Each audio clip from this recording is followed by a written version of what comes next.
ఆశ్రమ లేఖలు ఏప్రిల్ 18, 1947. ఈ ఉదయం 8 గంటలకు వయోవృద్ధులొకరు భగవాన్ ఉన్న హాలులోకి వస్తూ ఉంటే భగవాన్ నా వైపు చూసి ఈ వచ్చేదెవరో తెలుసునా అన్నారు. తెలియదు అన్నాను.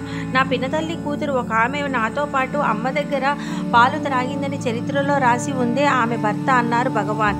వారి పేరు రామస్వామి అయ్యర్. ఆమె పేరేమి అన్నాను. మీనాక్షి అన్నారు భగవాన్. అప్పుడప్పుడు వీరిని చూస్తూనే ఉన్నాను కానీ ఈ సంబంధం గురించి తెలియదు అని సమీపస్తులకు మరొక భక్తులను చూసి మీరు ఎరుగుదురా అన్నాను. ఎరుగకేమి, ఆమెకు మరణ సమయంలో భగవాన్ దర్శనమిచ్చారని కూడా విన్నాను అన్నారా భక్తులు.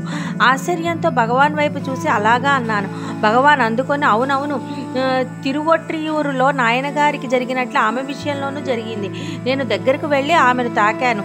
ఆమె ఉలిక్కిపడి ఎవరూ తాకింది అంది. అంతే, వెంటనే మెలకువ కలిగింది. తర్వాత విచారిస్తే అదే సమయానికి ఆమె చర్మదశలో ఉంది అని తెలిసింది అన్నారు. అక్కడ ఆమె ఈ సంభవం ఎవరితో అయినా చెప్పిందా అన్నాను. విచారించాం కానీ ఆమె అప్పుడు చెప్పే స్థితిలో లేదట అన్నారు భగవాన్.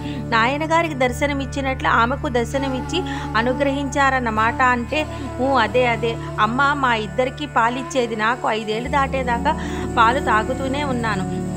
మా నాయన చూస్తే ఎదిగిన పిల్లాడికి పాలేమని కోపం చేసేవారు. అందువల్ల వారిని బయటికి పోనిచ్చి తాగేవాడిని. అమ్మ వద్ద పాలు అంత సమృద్ధిగా ఉండేవి అన్నారు భగవాన్. భగవాన్ గణపతి శాస్త్రి గారిని కూడా నాయన అంటారు ఎందుకు అన్నారు ఒక భక్తులు.